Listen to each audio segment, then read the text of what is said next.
মালদার চাঁচলে সোনার দোকানে ভয়াবহ ডাকাতির ঘটনার রেশ কাটতে না কাটতেই আবার মালদায় সোনার দোকানে ডাকাতি। এবার হবিপুরের বুলবুলচন্ডিতে সোনার দোকানে ডাকাতির ঘটনা ঘটল। সোমবার গভীর রাতে বুলবুলচন্ডির অরুণা মার্কেটের ঘটনা। জানা গিয়েছে রাত 1:30 নাগাদ 7 থেকে 8 জনের ডাকাত দল আসে। সেই সময় অন্য এক কাপড় ব্যবসায়ী হাটে যাবার জন্য নিজের দোকানে কাপড় নিতে যায়, তাকে ওই ডাকাত দল বেঁধে রেখে সোনার দোকান থেকে লুটপাট চালায়। আমি প্রতি সোমবারে করে রাত্রে দাদা মাল তুলতে যাই স্ট্যান্ডে। তো দাদা বিজনেস করে কাপড়ের হোলসেল সরাইহাটে যায়। তো আজকেও গেছিলাম। এবার যাওয়ার পরে প্রথমে দোকান খুলে ভ্যান বের করেছি, মাল ভ্যানে মাল তুলে স্ট্যান্ডে এসে গাড়িতে মাল লোড করে দিলাম। মাল লোড করার পরে দাদা হাটে চলে গেলো, হাটের গাড়িতে। আমার তো কালকে ডিউটি আছে। এবার আমি যখন ভ্যানটা রাখতে যাই কয়েকজনকে দেখতে পাই। তো আমি প্রথমে ভাবলাম যে সিভিক আর পুলিশ আছে।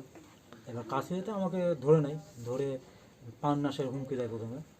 তারপরে আমার হাত বাঁধে দিয়ে অন্ধকার গলির মধ্যে যে রেখে দেয়, মুখও বেঁধে দেয়।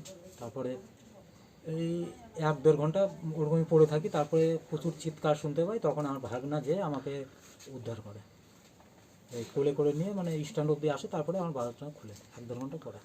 কি শুনলো? কতজন ছিল ওরা? 7-8 জন হবে। হাতে কি ছিল ওদের কাছে? ওদের হাতে ওই লোহার এরকম কোনো রড ছিল এর মোটা। তোমাকে কি ওরা কি ভাষায় কথা বলছিল? ওরা আমার সাথে বাংলায় বলছিল। আর যখন ওখান নিজেদের মধ্যেই কেমন আদা হিন্দি টাইপের 2-1টা কথা বলেছে, তার বেশি বলেনি। খুব আস্তে আস্তে বলছিল। তোমাদেরকে বেঁধে রেখে কি একজন গার্ডে ছিল আমার, আর দিয়ে বাকি সবাই কি করছিল?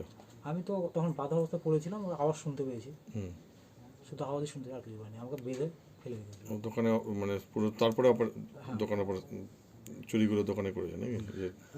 কি শুনলো পরে ওখানে কি ঘটনা ঘটেছে? ঘটনা বলতে পরে দেখলাম ওই সোনার দোকানে ভেঙে সব নিয়ে গেছে। কোন জায়গায় হয়েছিল? এটা তো বুলবুলচন্ডি অরুণা মার্কেট। কখন তোমার এই ঘটনাটা ঘটে? রাত কটা তখন? রাত্রে ওই 1টা থেকে 2টোর মধ্যে। কতক্ষণ ধরে তোমাকে বেঁধে রেখেছিল? ওই 1-1.5 ঘন্টা। কি আওয়াজ শুনলা এবং কে তোমাকে উদ্ধার করলো? ওই খুবই চিৎকার শুনছিলাম। প্রথমে শব্দ, বিকট আওয়াজ। তারপরে কিসের আওয়াজ? ওই কিছু ভাঙা টাঙার আওয়াজ, ওটা শুনছিলাম। পরে এমনি লোকের চিৎকার শুনলাম। তখন ওই আমার 2টো ভাগনা আর 2টো সিভিক আমাদেরকে উদ্ধার করে। তোমার ভাগনা নাকে দেখলাম রক্ত লেগে আছে, বিভিন্ন জায়গায় হাত কেটে গেছে। আওয়াজ হয়েছিল কি এখন বোম নাকি ফেটেছিল, ওটাতে ওই হাতে আর নাকে রক্ত বেরিয়েছে। কি নাম তোমার? আমার নাম অপূর্ব সরকার। বাড়ি? বাড়ি দেবীপুর, বুলবুলচন্ডি।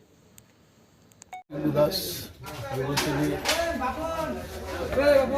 আমার বুলবুলচন্ডির দোকান অরুণা মার্কেটে। অরুণা মার্কেটে আমার দোকান। আজ আমি গত রাতে আমি কলকাতায় গেছিলাম।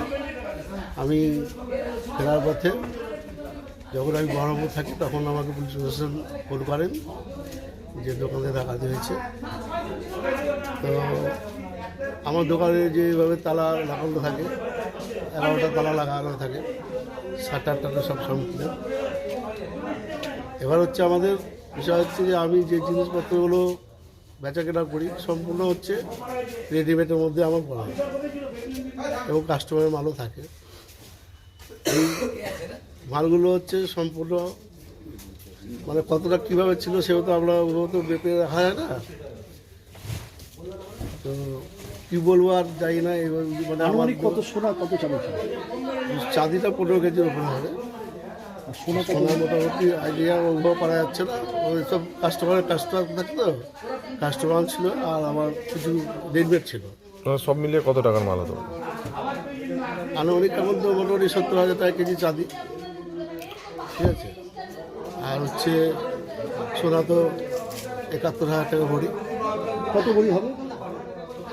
ভরি হিসাবটা অ্যাকচুয়ালি আমি ওভাবে মানে ওই সব কাস্টমারের মালটাল তৈরি করা থাকে। আনুমানিক কত হতো?